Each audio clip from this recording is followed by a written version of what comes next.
Hello everyone, कैसे हैं आप सब? आई होप सब अच्छे होंगे।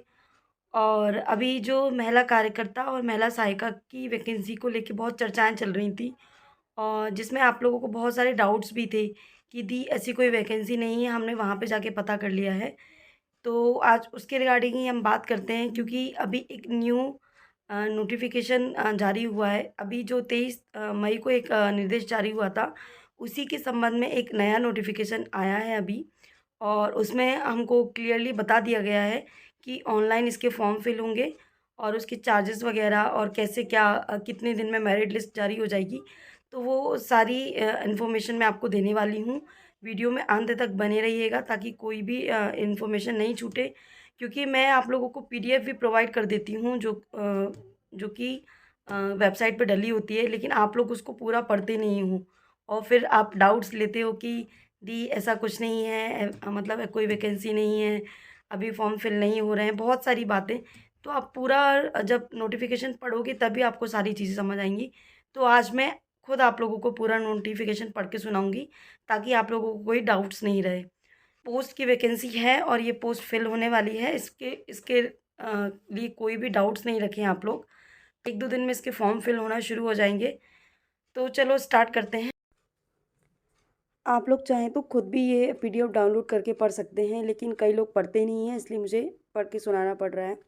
तो सबसे पहले तो आप गूगल पे जाएं और यहाँ पे आप ये साइट ओपन करेंगे wcd.mis.government.nic। यहाँ पे आप क्लिक करेंगे तो जो भी फर्स्ट वेबसाइट होगी उसको आप क्लिक करके, ये महिला बाल विकास का खुल गया। यहाँ पे आप होम पे जाएंगे, या आप होम पे गए, यहाँ पे आप नीचे जाते जाइए और ये नीचे आपको ये मिल गया, देखो, आंगनवाड़ी कार्यकर्ता एवं आंगनवाड़ी सहायिका की एमपी ऑनलाइन के माध्यम से की जाने वाली नियुक्ति प्रक्रिया के संबंध में निर्देश। ये 3/6/2025 को ये जारी हुआ है। इसके पहले एक जारी हुआ था, ये देखो, 23/5 को, जो मैं इन्फॉर्मेशन आपको दी थी वो झूठी नहीं थी, गलत नहीं थी। पहले ये जारी हुआ था, उसमें कहीं पे भी एमपी ऑनलाइन नहीं लिखा हुआ था, तब ऑफलाइन भर्ती का निर्देश था। जो कि अब यहाँ पे उसमें लिखा है एमपी ऑनलाइन के माध्यम से की जाने वाली नियुक्ति। तो यहाँ पे ये ऑनलाइन भर्ती का निर्देश है। इस पर हम क्लिक करेंगे और फिर हम ये देखो, यहाँ पे भी डेटेड लिखा हुआ है 3 जून 2025।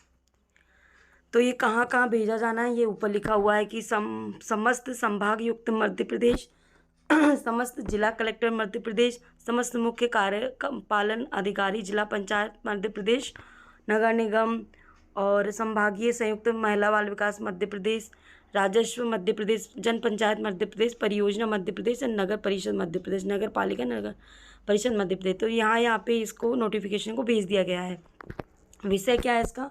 आंगनवाड़ी कार्यकर्ता एवं आंगनवाड़ी सहायिका की एमपी ऑनलाइन के माध्यम से की जाने वाली नियुक्ति प्रक्रिया के संबंध में निर्देश। तो ये प्रक्रिया होनी है नियुक्ति की, इसीलिए तो ये निर्देश जारी हुआ है। तो इसमें कोई डाउट्स नहीं है कि ये निर्देश नियुक्ति जो है होने वाली नहीं है, मतलब ये नियुक्ति आने वाली है। जो लोगों को डाउट्स है कि नियुक्ति नहीं होने वाली है, उन लोगों के लिए बोल रही हूँ मैं ऐसा। तो पहले ये 23 तारीख को एक निर्देश जारी हुआ था, उसी के संदर्भ में अब ये नया नोटिफिकेशन जारी हुआ है। तो इसको हम पढ़ लेते हैं पहले। संदर्भित पत्र द्वारा आंगनवाड़ी कार्यकर्ता एवं आंगनवाड़ी सहायिका की नियुक्ति की प्रक्रिया से संबंधित नवीन नियुक्ति निर्देश जारी किए गए हैं। आंगनवाड़ी कार्यकर्ता एवं आंगनवाड़ी सहायिका की एमपी ऑनलाइन के माध्यम से ऑनलाइन नियुक्ति प्रक्रिया की जानी है।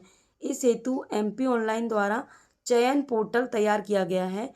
वर्तमान में जारी नवीन नियुक्ति निर्देशों के परिप्रेक्ष्य में आंगनवाड़ी कार्यकर्ता एवं आंगनवाड़ी सहायिका की एमपी ऑनलाइन के माध्यम से चयन की प्रक्रिया हेतु निम्नानुसार निर्देश जारी किए गए हैं।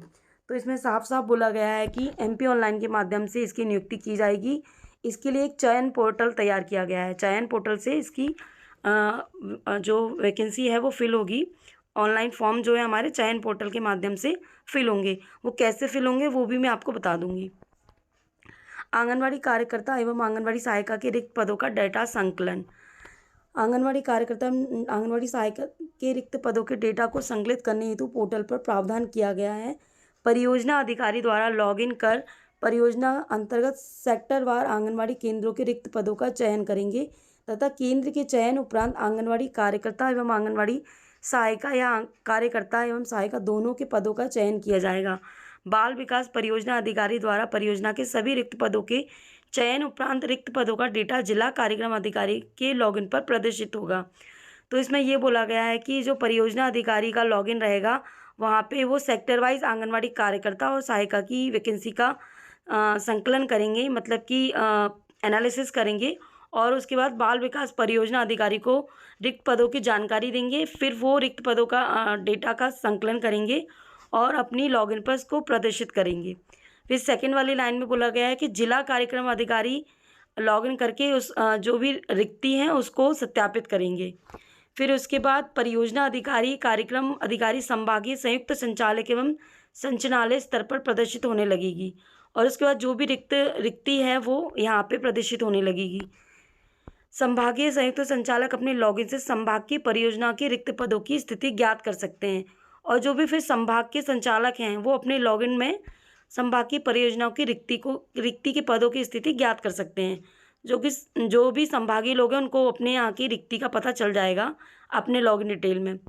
फिर A4 में लिखा हुआ है, रिक्त पदों के डेटा संकलन के संबंध में इस प्रकार की प्रक्रिया प्रत्येक जिले द्वारा पूर्ण की जाएगी और प्रदेश में परियोजनावार आंगनवाड़ी कार्यकर्ता एवं सहायिका के रिक्त पदों की स्थिति संचालनालय स्तर पर एवं MP ऑनलाइन के पोर्टल पर ज्ञात हो सकेगी। और इस तरीके से हर जो जिले हैं, प्रत्येक जिले के परियोजना अधिकारी के कार्यकर्ता एवं सहायिका की रिक्ति की स्थिति परियोजना अधिकारी अपने लॉगिन पे प्राप्त कर सकेंगे और फिर इसको ये MP ऑनलाइन के पोर्टल पर शो करेंगे। तो जब वो MP ऑनलाइन के पोर्टल पे शो होने लगेगी तो फिर उसको हम लोग भी देख सकेंगे कि कहाँ पे वैकेंसी खाली है और कहाँ पे वैकेंसी खाली नहीं है। ये ऑनलाइन प्रक्रिया है। जो मैंने आपको पहले बताई थी वो ऑफलाइन प्रक्रिया थी और ऑफलाइन प्रक्रिया से भी फॉर्म फिल हो रहे थे। अब प्रक्रिया ये MP ऑनलाइन की है ताकि पारदर्शिता बनी रहे, कोई फ्रॉड नहीं हो, कोई अपने सगे संबंधियों को इस रिक्ति पर पोस्ट नहीं करें, इसलिए ये ऑनलाइन प्रक्रिया लाई गई है। अब देखो रिक्त पदों का विज्ञापन B में पढ़ रहे हैं हम। आवेदन पत्र आमंत्रण की प्रक्रिया वर्ष में 2 बार आंगनवाड़ी कार्यकर्ताओं एवं आंगनवाड़ी सहायिकाओं की पद पूर्ति हेतु नियुक्ति की कार्रवाई की जाएगी। ये वाली डिटेल मैंने आपको पहले भी बताई थी कि हर साल में 2 बार आंगनवाड़ी कार्यकर्ता और आंगनवाड़ी सहायिका की नियुक्ति होती है, जो कि हमको पता नहीं चल पाती है। 1 जनवरी से 30 जून तक रिक्त पदों पर होने वाली पदों की पूर्ति की कार्रवाई वर्ष के माह अक्टूबर से प्रारंभ की जाएगी। जो 1 जनवरी से 30 जून तक रिक्त पदों की पद पूर्ति होती है वो अक्टूबर से प्रारंभ की जाती है। तो से 31 दिसंबर तक की जो रिक्ति है उसके लिए वैकेंसी आई है। तो संचालनालय स्तर से जिलों में रिक्त पदों की पूर्ति के संबंध में प्रदेश के प्रत्येक जिले में प्रसारित होने वाले अधिकतम 3 समाचार पत्रों में विज्ञापन। तो यहाँ पे ये बोल रहे हैं कि अधिकतम 3 समाचार पत्रों में, प्रदेश के प्रत्येक जिले में 3 समाचार पत्रों में इसका विज्ञापन दिया जाएगा। C में लिखा हुआ है, आंगनवाड़ी कार्यकर्ता एवं आंगनवाड़ी सहायिका पद हेतु आवेदन शुल्क। वर्तमान में MP ऑनलाइन द्वारा आवेदन शुल्क राशि ₹100 प्लस 80% GST ₹118 निर्धारित की गई है, जिसका भुगतान आवेदिका द्वारा वहन किया जाएगा। मतलब उसमें साफ बोला गया है कि जो ₹100 है वो आवेदन शुल्क है और वो ₹80 है वो GST है। तो इस तरह ₹118 है जो कि इस फॉर्म की फ़ीस है। D में लिखा हुआ है, MP ऑनलाइन द्वारा अंतरिम मेरिट सूची तैयार करना। विभागीय भर्ती नियमों के प्रावधानों के अनुसार प्रत्येक आंगनवाड़ी केंद्र द्वारा प्राप्त आवेदनों के आधार पर MP ऑनलाइन द्वारा एक अंतरिम मेरिट सूची तैयार की जाएगी। यह कार्य MP ऑनलाइन द्वारा आवेदन पत्रों में दर्ज प्रविष्टि के आधार पर किया जाएगा एवं दस्तावेजों का सत्यापन नहीं किया जाएगा। जो भी MP ऑनलाइन की मेरिट सूची है वो जो भी दस्तावेज हम लोगों ने संलग्न किए हैं उसके आधार पर मेरिट सूची बनेगी। दस्तावेजों का सत्यापन के आधार पर नहीं बनेगी। मेरिट सूची जो हमने संलग्न की है उसके आधार पर बनेगी। प्रत्येक आंगनवाड़ी केंद्रवार तैयार अंतरिम सूची को केवल संबंधित परियोजना अधिकारी एवं अनुविभागीय अधिकारी राजस्व के लॉगिन पर ही पोर्टल में देखा जा सकेगा। अंतरिम सूची के प्रकाशन के बाद परियोजना अधिकारी द्वारा अनुविभागीय अधिकारी राजस्व से विकास खंड स्तरीय चयन समिति की बैठक हेतु तिथि एवं समय का निर्धारण कर बैठक आयोजित की जाएगी। जो अंतरिम सूची है, मतलब जो मेरिट लिस्ट है, वो परियोजना अधिकारी के लॉगिन पर ही पोर्टल में देखी जा सकेगी। और बाद में फिर जो मीटिंग बैठेगी, मीटिंग की एक तिथि निर्धारित होगी जिसमें हम लोगों को अपने दस्तावेज संलग्न करने होंगे। विकास खंड स्तरीय चयन समिति की बैठक का आयोजन अंतरिम अंतिम मेरिट सूची जारी करना। जब जो लास्ट जो बैठक होगी उसमें अंतिम मेरिट सूची जारी होगी।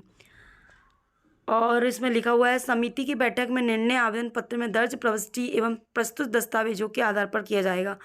जो भी बैठक होगी, मतलब जो हम लोगों को इंटरव्यू के लिए बुलाया जाएगा, मतलब ये इसका मतलब है कहने का, वहाँ पे हम लोगों को अपने दस्तावेज का सत्यापन होगा, जो वेरिफिकेशन होगा डॉक्यूमेंट्स का, और जो हमने फॉर्म फिल करते समय जो दस्तावेज लगाए हैं, अगर उनमें कोई भिन्नता पाई जाती है तो आवेदन पत्र में प्राप्त अंक 80% लिखा गया है, जबकि अंक सूची में 70% उल्लेख है।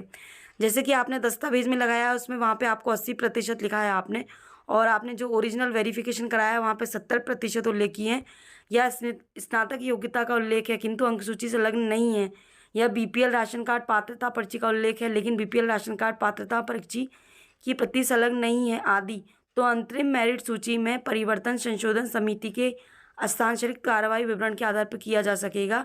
इसके लिए समिति की बैठक का हस्ताक्षरित कार्रवाई विवरण पोर्टल पर परियोजना अधिकारी द्वारा अपलोड किया जाएगा एवं कार्रवाई विवरण में उल्लेखित तथ्यों के आधार पर संशोधन किया जाएगा। कार्रवाई विवरण में उल्लेखित तथ्यों के अतिरिक्त अन्य कोई संशोधन मान्य नहीं होगा।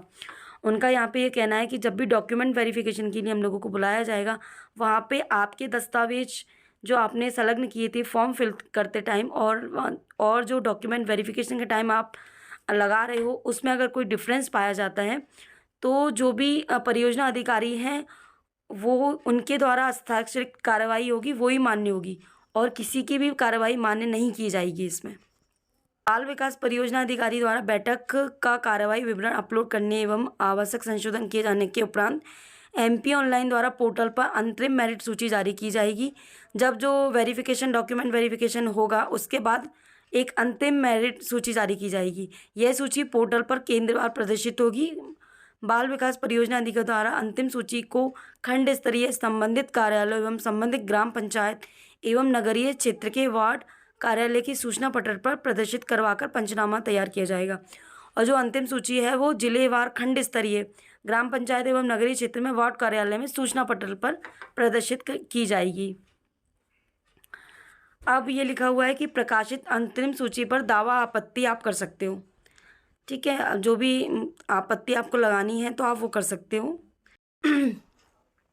ऑनलाइन नियुक्ति प्रक्रिया हेतु समय सीमा सारणी, इसमें लिखा हुआ है कि जो लास्ट डेट है ना वो कब होती है। आप लोगों की ये वाला डाउट्स बहुत ज़्यादा होता है कि लास्ट डेट कब है, लास्ट डेट कब है, तो इसमें साफ साफ लिखा हुआ है, आप लोग देख लीजिए। आवेदन प्राप्त करना, आवेदन पत्र आमंत्रण की सूचना जारी होने के दिनांक से 10 दिवस जो कि आवेदन है वो हम 10 दिवस तक कर सकते हैं, जब भी वो जारी होगा तब से।